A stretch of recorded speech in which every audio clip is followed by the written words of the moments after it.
Buen día, maestra. Soy la estudiante Adriana Editix Esteban y el día de hoy les hablaré acerca de la supervivencia de pacientes adultos con leucemia mieloide aguda no promielocítica tratados con altas dosis de antraciclinas. Los autores son Quintero Sierra Yamilé, Concepción Fernández Yuslady, Hernández Patrón Carlos, Romero González Adrián, Macía Pérez Ibis y María Lam Rosa. El resumen. En la introducción, la leucemia mieloide aguda es una enfermedad heterogénea caracterizada por expansión clonal de precursores indiferenciados que provoca un fallo medular. El objetivo es analizar la supervivencia de los pacientes adultos con leucemia mieloide aguda no promielolítica tratados con altas dosis de antraciclina en la inducción. Los métodos.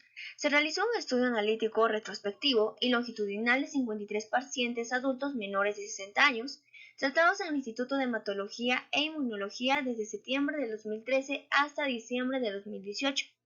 Estos pacientes tenían diagnósticos de leucemia mieloide aguda no promielocítica y recibieron altas dosis de antraciclinas, la daunorubicina, en el tratamiento de inducción. Los resultados. Las probabilidades de supervivencia global a los 12 meses fue mayor para el grupo de 19 a 29 años con 59% y más baja para los de 40 a 49 años con 21%. En cuanto a la probabilidad de supervivencia libre de eventos fue de 65%. Este resultó mayor para los pacientes en los grupos de 19 a 29 años y de 30 a 39 años con 39 y 40%, respectivamente. En el grupo de 40 a 49 años disminuyó hasta 20% en relación con la supervivencia global relacionada con los genes reordenados fue mayor para los pacientes que tenían los genes NPM1 y AML1, ETO y menor para los que tenían los genes FLT3 y BCR-ABL. Las conclusiones. Los grupos de edades y las alteraciones genéticas no modifican la supervivencia para los pacientes con leucemia mieloide aguda no promielolíticas tratados con las dosis altas de antraciclinas. Las palabras claves son leucemia mieloide aguda, supervivencia global, supervivencia libre de enfermedad. Pasaremos ahora a lo que es la introducción. La leucemia mieloide aguda es una enfermedad heterogénea caracterizada por la expansión clonal de los precursores indiferenciados que provoca el fallo medular. Durante la evolución de este tipo de leucemia, la leucemia madre hematopoyética o célula progenitora sufre una serie de alteraciones genéticas que modifican en algún punto del sistema de señalización celular. Receptor, segundo mensajero, proteína efectora. Esto tiene como consecuencia cambios en la funcionalidad y expansión de proteínas que son claves en procesos como la proliferación, muerte y diferenciación celular. Este tipo de células mieloide aguda es la más frecuente en los adultos, con el 80% de leucemias agudas, con una medida de edad al diagnóstico de 68 años. Su prevalencia es de 3.8 casos por 100.000 habitantes, la cual aumenta en la población de 65 años a más hasta 17.9 casos por 100.000 habitantes. Según los datos de Surveillance Epidemiology and Results, la iniciativa anual de nuevos casos es de 4.2 por cada 100.000 habitantes. El porcentaje de nuevos casos es menor de 20 años y de 5.1%, y entre los 65 y 84 años es de 46.5%. Las tasas de remisión de la leucemia mieloide aguda en adultos tienen una relación inversa con la edad, con una tasa esperanzada de remisión al más del 65% por los pacientes menores de 60 años. Hay datos que inician que una vez que se logra, es posible que la duración de la remisión sea más corta en los pacientes de la misma más avanzada, el aumento de la mortalidad y morbilidad durante la inducción parece estar directamente relacionado con la edad.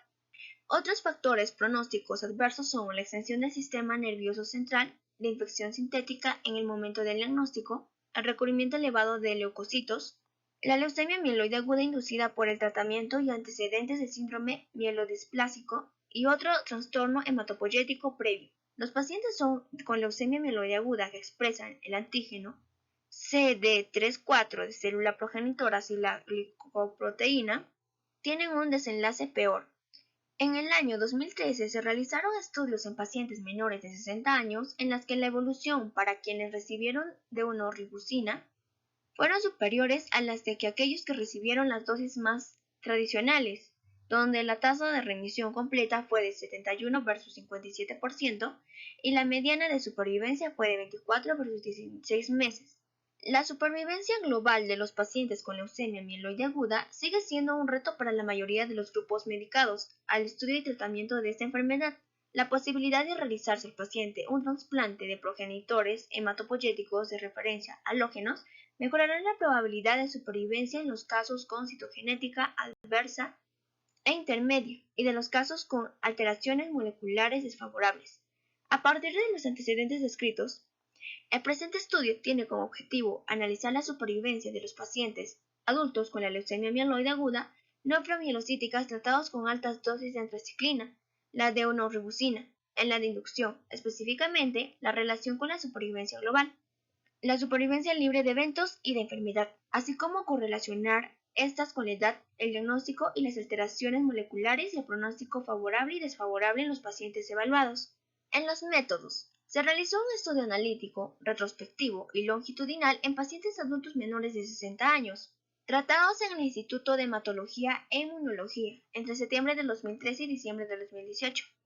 Estos pacientes tenían un diagnóstico de leucemia mieloide aguda no promielocíticas y recibieron altas dosis de anticiclinas, la deonoribusina, en el tratamiento de inducción. A estos se les realizó el trasplante de progenitores hematopoyéticos. Se trabajó en el inverso conformado por 53 pacientes que cumplieron los siguientes criterios de inclusión. 1. Tener el diagnóstico de leucemia mieloide aguda no promielocítica. De acuerdo a los criterios definidos con la Organización Mundial de la Salud, la OMS, también tener edad entre 18 y 59 años en el momento del diagnóstico. Y por último, haber realizado el tratamiento de quimioterapia sin trasplante. De trasplante de progenitores hematopoyéticos. Se tuvieron en cuenta las variables, la edad, alteraciones moleculares, aparición de recaídas, estados actuales del paciente, tiempo de supervivencia global, tiempo para supervivencia libre de eventos y de enfermedad, y el tiempo de seguimiento que fue de 12 meses. Los aspectos éticos es que en el estudio formó parte de un proyecto de investigación, el cual se aprobó con el Comité de Ética para la Investigación del Instituto de Hematología e Inmunología. Se tuvieron en cuenta los criterios emanados de la Declaración de Helsinki. Como parte del proyecto, se tuvo en cuenta el consentimiento informado de los pacientes, a quienes se les garantizó la confiabilidad de los datos obtenidos y de su uso a fines exclusivos de investigación. También tuvo los procesos estadísticos.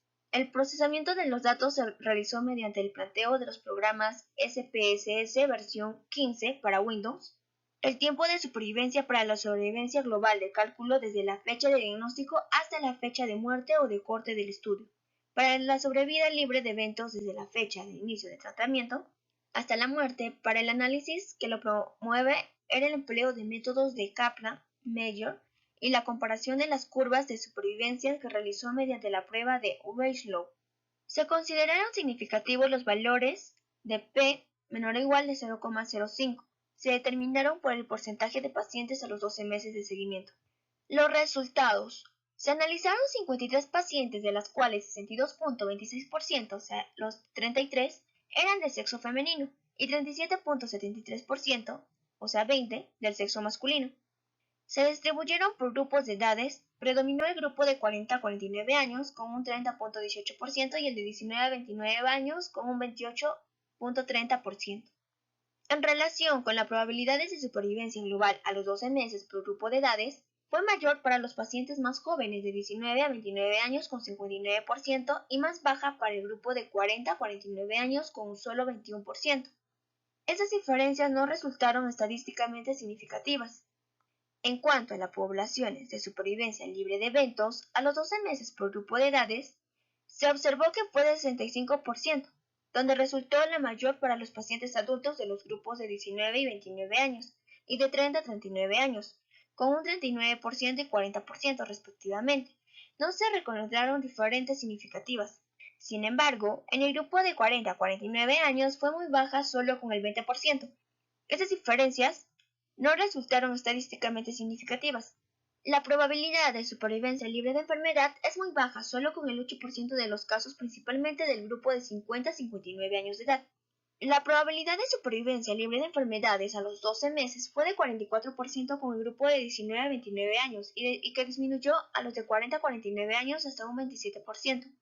No así en el grupo de 50 a 59 años, que alcanzó el 80%, este último grupo, durante el seguimiento, tuvo peores comportamientos, con una caída de la supervivencia a 0 a los 27 meses. No obstante, estas diferencias no resultaron estadísticamente significativas. En relación con la supervivencia global relacionada con los genes de buen pronóstico, se obtuvo que los 12 meses de probabilidades fueron mayormente con los pacientes que tenían los genes NPM1 y AML1-ETO, con el 41% y 83% respectivamente, lo cual no resultó estadísticamente significativo. También se pudo evidenciar la probabilidad de supervivencia global a los 12 meses relacionadas con los genes de mal pronóstico. Fue menor para los pacientes que tenían los genes FLT3 y BCR-ABL, con 18 y 33% respectivamente, lo cual no resultó estadísticamente significativa. Discusión. En la última década, aunque han mejorado los resultados de tratamiento de leucemia mieloide aguda, estos continúan siendo modestos y en las prácticas la mayor parte de los pacientes fallecen ante una enfermedad que reaparece y lo progresa después de una respuesta inicial, o que les resulta refractaria desde los inicios de la quimioterapia. Por ello, la leucemia mieloide aguda aplica un gran reto terapéutico dentro del campo de las hematologías malignas. La inducción a la remisión hematológica en la primera fase del tratamiento de la leucemia mieloide aguda de diagnóstico reciente y es esencial para prolongar la supervivencia global de los pacientes con la enfermedad. Ellos contribuyeron un desafío para la mayor de los grupos destacados en el estudio y tratamiento de esta cantidad. De forma general, la supervivencia global y la supervivencia libre de enfermedades en los pacientes con leucemia mieloide aguda es baja, si se tiene en cuenta que la mayoría muere a causa de la enfermedad o con complicaciones relacionadas con el periodo de aplasia trasplantamiento, fundamentalmente infecciones hemorragias o toxicidad, inducidas por las drogas utilizadas. La edad de representación es uno de los principales factores a tener en cuenta a la hora de plantear una propuesta terapéutica, porque en la medida que aumenta esta, disminuye la supervivencia global, la supervivencia libre de eventos y la de enfermedad. Estos datos están relacionados con los resultados encontrados en la presente investigación, en la cual los grupos de edades más jóvenes tenían mayor probabilidad de supervivencia y en el tiempo estimado que la de los grupos de edades mayores. Dentro de los recientes avances que han permitido incrementar los índices de remisión completa, supervivencia global y supervivencia libre de eventos, está la identificación de las alteraciones citogenéticas y los consecuentes reordenamientos moleculares. Esto permite planificar a los parientes por determinación, riesgos y correlacionar la probable respuesta de tratamiento, supervivencia global y supervivencia libre de enfermedad, así como la probabilidad de recaídas de los pacientes. La mayoría de los investigadores publicados señalan que los pacientes con mutaciones de NPMI1 sin la FLT3 y DT tienen evolución favorable, en los que se alcanzan las tasas de respuestas completas en el entorno de un 85%, una supervivencia libre de enfermedades, cifras claramente superiores a las observadas del paciente con mutaciones de NPM1 y LFT3 y TD. Se notifica que los pacientes con mutaciones FLT3 y DD, posiblemente aquellos con mutaciones puntuales en FLT3, presentan un aumento de la tasa de recaída y una reducción de la supervivencia global. Se notifica que la tasa de remisión completa para los pacientes de leucemia mieloide aguda con mutaciones FLT3 por lo general no es diferencia a la que aquellos de leucemia mieloide con FLT3 sin mutación. Sin embargo, en la mayoría de los estudios clínicos que examinan entre los parámetros clínicos se utilizaron los resultados de pacientes tratados con regímenes quimioterapéuticos intensivos y la disposición de algunos datos que indican que los regímenes convencionales de 3+7 conducen a una tasa de remisión reducida con este grupo de pacientes. De igual manera, se informan bajas probabilidades de supervivencia para los pacientes con alteraciones moleculares relacionados con BCR. En el estudio también fue más baja la probabilidad de supervivencia para los pacientes con diagnóstico de leucemia mieloide aguda crónica. Se concluye que la probabilidad de supervivencia con los pacientes adultos menores de 60 años con leucemia mieloide aguda no promielocítica que recibieron tratamiento durante la inducción con altas dosis de antraciclina daunorubicina, específicamente la supervivencia global, la supervivencia libre de eventos y enfermedades no fueron estadísticamente significativas. Las superiores globales de los pacientes con alteraciones moleculares de pronóstico favorable fue mejor que las que tenían alteraciones moleculares de alto riesgo. Con estos resultados también se observó que las altas dosis de contraciclinas utilizadas no contribuyeron a la prolongación de la sobrevivencia de los pacientes con esa enfermedad. Es decir, los grupos de edades y las alteraciones genéticas no modifican la supervivencia de los pacientes de leucemia mieloide aguda no mielocíticas tratados con dosis altas de antraciclina. Bien, ahora presentaremos algunas referencias bibliográficas. Tenemos a Albert D. A. Horaci A. Hanselgren R. Jules J. Borowitz M.J. LaView M.M. et al. The 2016 revision to the World Health Organization Classic of the Magno New Class and Acute Leukemic. Mood, año 2016, volumen 127, número 20, página 2391 a la 2405. Tenemos también a National Cancer Institute Cancer Studies, Epidemiology and Results, Program of the National Cancer Institute, acceso 26 de enero de 2019. Tenemos también a Quintero Y, Hernández C, Romero A, Concepción I, Macía I, Lloreda D et al. Incorporación de las altas dosis de antraciclina en el tratamiento de leucemia mieloide aguda del adulto. Revista cubana Hematol Inmunol o Moter, año 2019, acceso 18 de diciembre del 2019, volumen 35, número 1. Y entre otras referencias más. Muchas gracias.